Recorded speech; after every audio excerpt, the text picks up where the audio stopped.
In 1922, in the Valley of the Kings, Egypt witnessed one of the most significant discoveries of the 20th century. The tomb of Tutankhamun, found by the archaeologist Howard Carter. This discovery revealed an impressive collection of over 5,000 pieces, including the iconic solid gold funerary mask, which was moved to the Egyptian Museum in Cairo, captivating the entire world.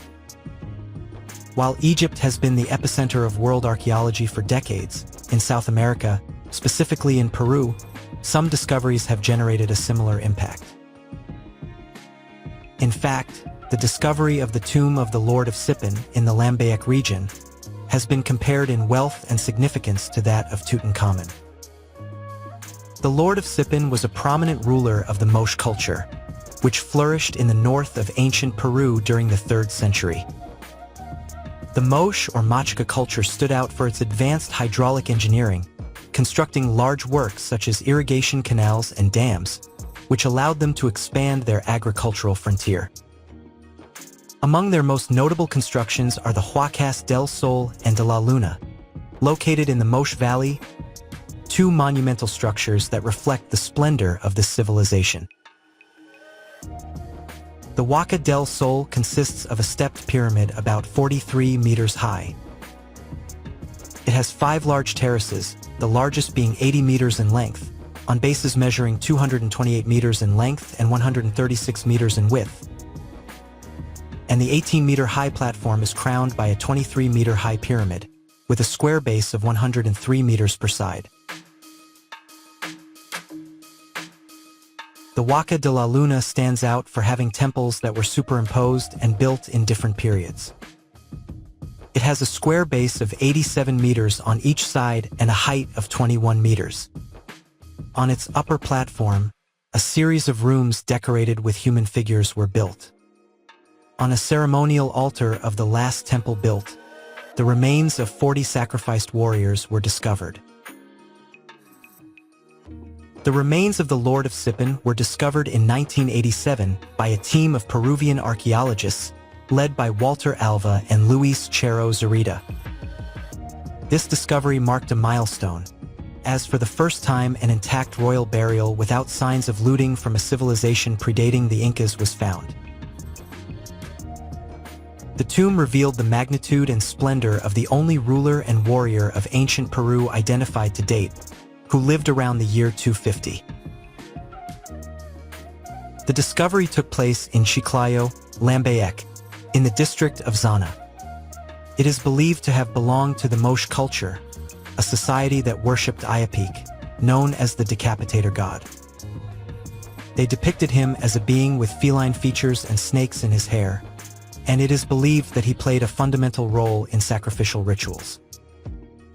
Among the objects found were a gold crown, a funerary mask, necklaces, bracelets, and pectorals made with turquoise, shells, and precious metals. In total, approximately 600 objects were recovered, among which his clothing, measuring 1.67 m, his 3 pairs of gold and turquoise earrings, and also his necklace of 20 peanut-shaped fruits, 10 made of silver and the other 10 of gold, stand out, representing the duality in the Moche worldview. This religious symbol referred to the main gods, the sun and the moon. The analysis of the objects and everything else found in the tomb of the Lord of Sippin reveals his high hierarchy within the Moche culture. Next to his body, they found the remains of 8 individuals, among whom were 3 women, 4 men, and a child. It is believed that the women could have been concubines, and the men, a military chief, a lookout, and a soldier, the latter with amputated feet, possibly due to a funeral rite.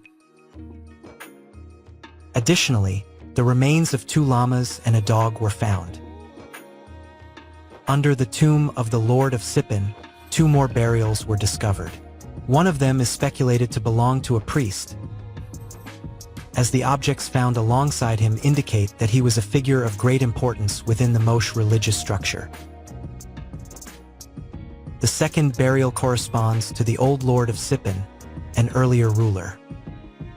The priest, according to DNA analysis, was a contemporary of the Lord of Sippin. Among the objects found in his tomb, religious symbols related to the sun and the moon stand out, as well as a cup or bowl used in sacrifices. A copper crown plated in gold, adorned with an owl with outstretched wings, an element linked to lunar worship. The presence of this figure reinforces the theory that the Moche society had a theocratic system of government, in which political and religious authority were intertwined. Thanks to DNA analysis and archaeological studies, researchers have been able to accurately reconstruct the physical characteristics of the Lord of Sippin, revealing details such as the color of his skin, the shape of his lips, hair, and eyes, as well as other distinctive features of his physiology. In addition, it was possible to determine his age and confirm that his blood type was Rh negative, a rare blood type. A discovery that has been compared to that of the Lord of Sippin is that of the Lady of Chao, also known as the Dama de Chao. This woman, belonging to the Moche culture, was discovered in 2006 in the El Brujo archaeological complex, one of the most important and ancient on the northern coast of Peru. Her tomb was located in Huaca Chao Viejo, a truncated pyramid built with adobe, composed of 7 superimposed buildings, constructed successively over 5 centuries. It is presumed that this place could have been a center for sacrifices, as the walls of the pyramid still preserve high-relief murals with typical Moche iconography, including images of captives tied with ropes around their necks, heading towards the decapitator. There are also notable representations of the deity Ai Apiek and human figures holding hands, known as the dancers. The Lady of Chao was possibly a Moche ruler of the Chicama Valley. Her tomb contained an impressive collection of ceremonial objects, including 18 necklaces of gold, silver, lapis lazuli, quartz, and turquoise, as well as 30 gold and silver nose ornaments, diadems, and crowns of gilded copper. But, without a doubt, one of the most surprising elements of her discovery were the tattoos on her body, featuring designs of snakes and spiders. Before her discovery, it was believed that only men held high positions of power in ancient Peru. However, studies have revealed that this figure was seen as an almost divine character. To preserve the findings, the Royal Tombs of Sippin Museum was founded in Lambayeque, where the remains and discovered objects are exhibited. In total, the museum houses more than 2,000 pieces of gold, establishing itself as one of the most important in the country.